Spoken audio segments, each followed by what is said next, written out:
যাওয়ার পরে পড়ালেখা শুরু করলেন।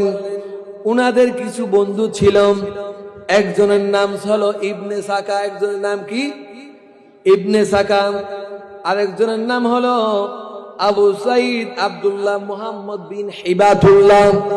আবু সাইদ আব্দুল্লাহ মুহাম্মদ বিন হিবাতুল্লাহ। উনারা খুবই ইবাদত বন্দেগী করতেন। আল্লাহ তাআলার রিয়াজত বন্দেগীতে আল্লাহ তাআলার অসন্তুষ্টি হাসিল করেছিলেন। প্রিয় হাজিরিন, একদিন আবু সাইদ আব্দুল্লাহ মুহাম্মদ বিন হিবাতুল্লাহ তিনি বলতে লাগলেন, এই বাগদাদের জমিনে একজন গৌস আছে। বাগদাদের জমিনে কি আছে? গৌস। যখন সৈয়দনা আব্দুল কাদের জিলানী রহমতুল্লাহ আলাইহি ছোট অবস্থায় ছিলেন, ওই সময়ের কথা। উনাদের একজন ক্লাসমেট ছিলেন ইবনে সাখা, আরেকজন ক্লাসমেট ছিল আবু সাইদ আব্দুল্লাহ মুহাম্মদ বিন হিবাতুল্লাহ। এখন তারা তিনজন মিলে পরামর্শ করলো, এই বাগদাদের যে গৌস আছে আমরা তার দিদারে যাব। উনারা নিয়মিত কোনো না কোনো অলির দরবারে যেতেন। তো উনারা একদিন মনে মনে ভাবতে লাগলেন, আমরা এবার কি কোথায় যাব? ওই গৌসের কাছে যাব যে গৌস হঠাৎ করে মানুষের সামনে চলে আসে, আবার হঠাৎ করে কোথায় লুকিয়ে যায়। উনার একটি সেটা কারামত ছিল। তখন যাচ্ছিল ইবনে সাকা তাদের মধ্যে মেধাবী ছিল। ইবনে সাকা কি ছিল? মেধাবী ছিল। যারা মেধাবী হয়, কিছু কিছু মেধাবী ছাত্রের মধ্যে অহংকারও থাকে। সে বলতে লাগলো, আমি ওই গৌসকে এমন প্রশ্ন করব যে প্রশ্নের জবাব সে দিতে পারবে না। নাউজুবিল্লাহ।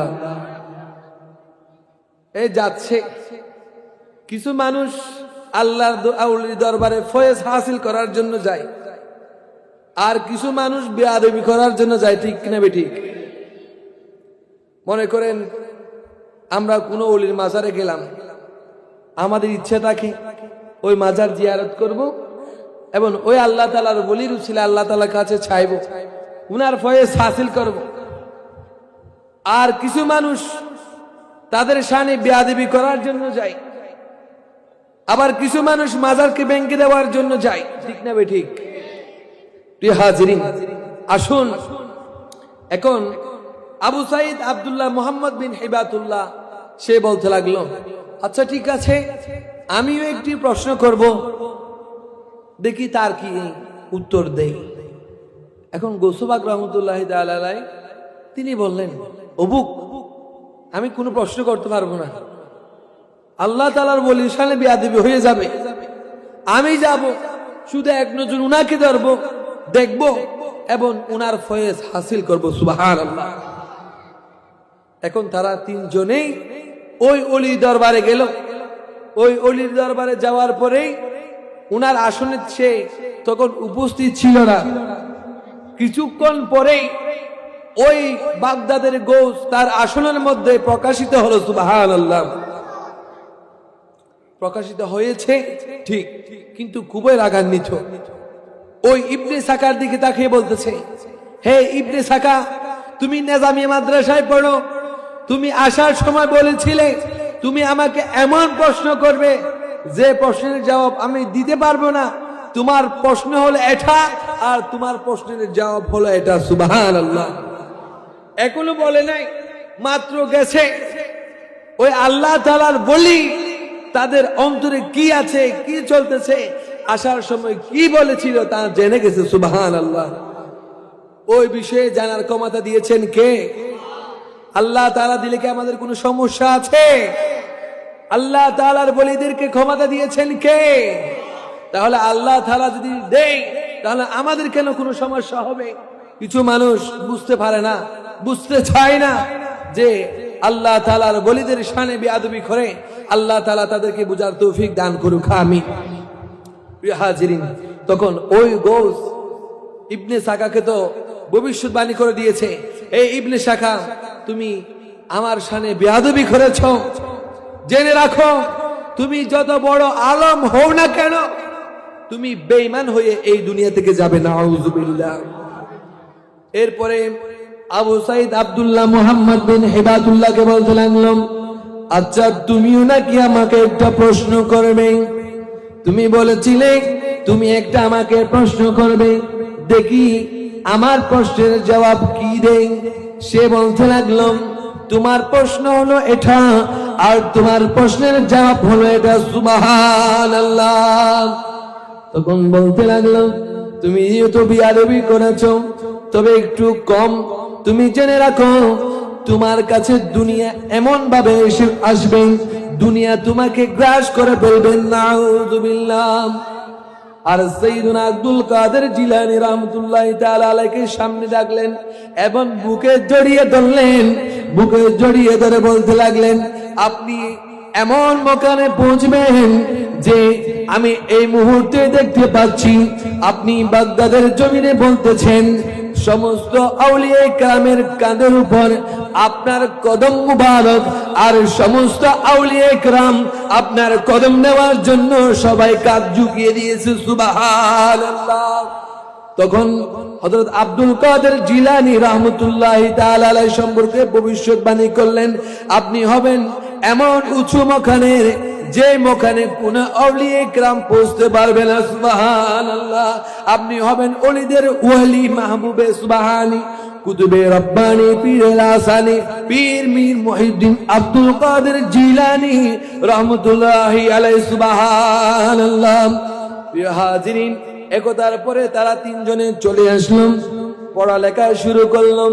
পড়ালেখা করতে করতে তিনজন এক একজন বড় বড় আলেম হলাম। আলেম হওয়ার পরে ওই ইবনে সাকা একজন বড় আলেম হলো, সে আবার হাফেজও ছিল। ওই ইবনে সাকা একজন অমুসলিম বাদশার মেয়ের প্রেমে পড়ল। ওই মেয়ের প্রেমে পড়ার পরে বাদশার কাছে প্রস্তাব দিল, বলল আপনার মেয়েকে আমি বিবাহ করতে চাই।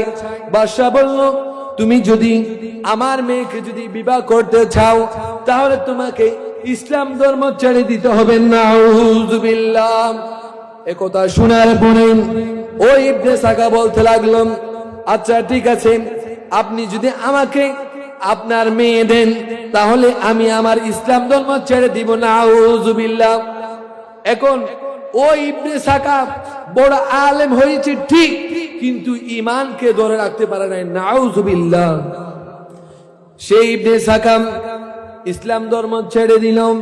ইসলাম ধর্ম ছাড়ার পরে ওই মুসলিম বাদশার মেয়েকে বিবাহ করলাম। বিবাহ করার পরে কিছুদিন পরে এমন ভাবে অসুস্থ হয়ে গেলাম যে কারণে ওই বাদশা তাকে এখন ঘরে রাখতে রাজি না, এখন তার মেয়েকে তার সাথে রাখতে রাজি না। ওই ইবনে সাকাকে সে বাদশা বাজারে গিয়ে নিক্ষেপ করলাম। বাজারে যখন নিক্ষেপ করলাম তার শরীরে পছন্দ ধরলাম।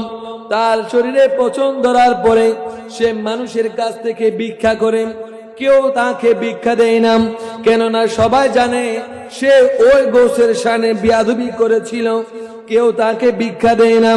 একদিন রাস্তার পাশে কাতরাচ্ছিল, একজন মানুষ তার সামনে দিয়ে যাচ্ছিল।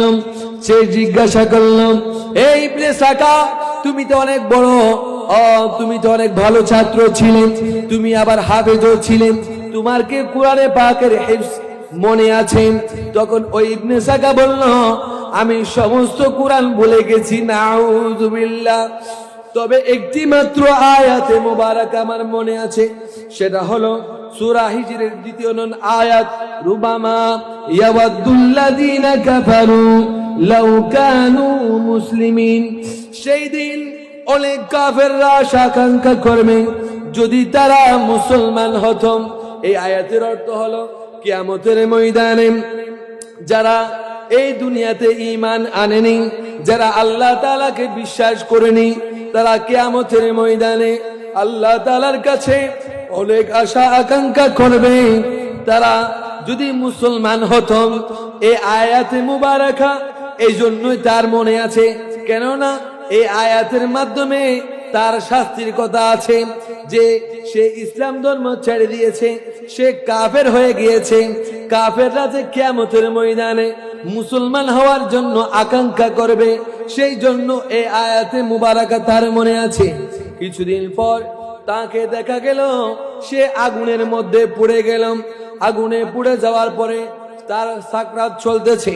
একজন ব্যক্তি তার সাকরাতের সময় তাকে যখন তার মুখ পশ্চিম দিকে কেবলার দিকে ফিরিয়ে দিচ্ছিল, বারবার কেবলার থেকে অন্য দিকে ফিরিয়ে যায়, বলতে লাগলো, আমি আমার এই অবস্থা কেন জেনে রাখো, আমি ওই আল্লাহ তাআলার ওলির শানে বেয়াদবি করার কারণে, ওই বাগদাদের গৌসের শানে বেয়াদবি করার কারণে আমার আজ এই অবস্থা হয়েছে।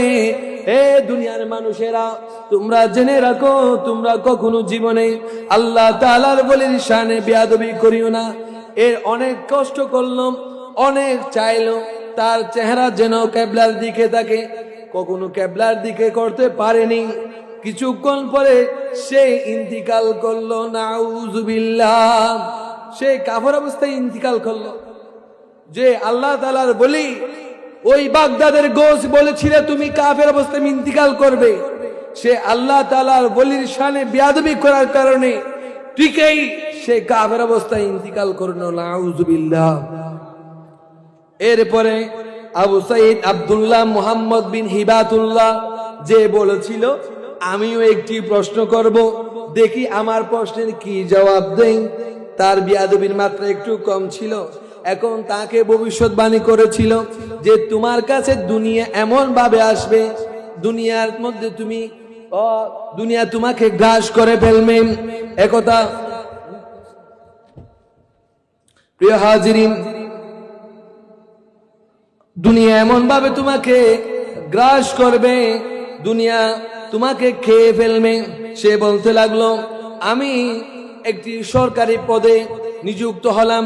সরকারি পদে নিযুক্ত হওয়ার পরে দুনিয়া আমাকে এমন ভাবে গ্রাস করে ফেললো যে দুনিয়ার কারণে আমি দিন ধর্ম ভুলে গেলাম, নাউজুবিল্লাহ।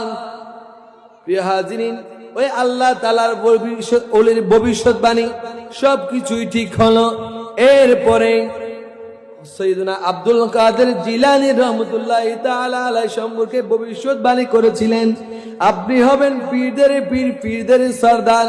ঠিকই তিনি সমস্ত ওলিদের সরদার হয়েছেন, সুবহানাল্লাহ।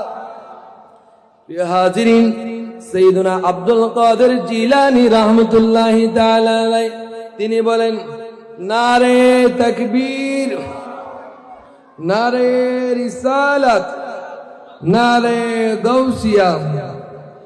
জনাব হযরত মাওলানা রায়হান জালালি আশিকি মাদ্দাজিল্লুহুল আলী, আলহামদুলিল্লাহ হুজুর আছেন। ইতিমধ্যে মাহফিলের প্যান্ডেলে এসে উপস্থিত হবেন। তো আপনারা যারা এখনো পর্যন্ত দূর দূরান্তে বসে আছেন, ঘরের মধ্যে বসে আছেন, রাস্তাঘাটে বসে আছেন, আপনাদের সকলের কাছে আমার অনুরোধ, আপনারা সকলেই অতি সত্বর মাহফিলের প্যান্ডেলে চলে আসুন। ইনশাল্লাহ আপনারা মন ভরে, দিল ভরে হুজুরের ওয়াজ তাকরীর আপনারা শুনতে পারবেন। প্রিয় হাজিরিন, সৈয়দনা আব্দুল কাদের জিলানী রহমতুল্লাহি তাআলা আলাইহি যখন নিজামিয়া মাদ্রাসায় পড়তেন, যখন বাগদাদের নিজামিয়া মাদ্রাসায় পড়তেন, নিজামিয়া মাদ্রাসায় পড়া অবস্থায় তিনি উস্তাদের কাছ থেকে সবক নিতেন। উস্তাদের কাছ থেকে পড়া নিয়ে তিনি জঙ্গলে চলে যেতেন, তিনি মরুভূমিতে চলে যেতেন। মরুভূমিতে যাওয়ার পরে দিন রাত পরিশ্রম করতেন, এমনকি ঝড় তুফান গরম শীত সবকিছু উপেক্ষা করে তিনি দিন রাত পড়ালেখা চালিয়ে যেতেন। এমনকি অনেক সময় তিনি খাওয়ার জন্য কিছু পেতেন না, পেটের মধ্যে কঙ্কর বেঁধে তিনি শুয়ে পড়তেন। তিনি বললেন, আমি একটি ছোট পাগড়ি পরতাম আর সাধারণ মানের আমি খাবার খেতাম, সাধারণ মানের তরকারি খেতাম, কখনো কখনো সেই তরকারিও খেতে পেতাম না। আমি পেটের মধ্যে কঙ্কর বেঁধে শুয়ে পড়তাম, দিন রাত ওই পড়ালেখা চালিয়ে যেতাম, সুবহানাল্লাহ। গৌস পাক রহমতুল্লাহ তাআলা আলাইহি ইলমে দ্বীন অর্জন করার জন্য এত কষ্ট করেছেন। তিনি বলেছেন দরস্তুল ইলম হাত্তা সিরতু কুতুবান, আমি দরস দিতে দিতে কুতুবে পরিণত হয়েছি। সুবহানাল্লাহ। তিনি মানুষদেরকে এত দরস দিয়েছেন, এত পড়িয়েছেন, তিনি বলতেছেন আল্লাহ তাআলা আমাকে এক পর্যায়ে কুতুবের মর্যাদায় ভূষিত করেছেন। সুবহানাল্লাহ। আল্লাহুম্মা সাল্লি আলা সাইয়্যিদিনা মুহাম্মদ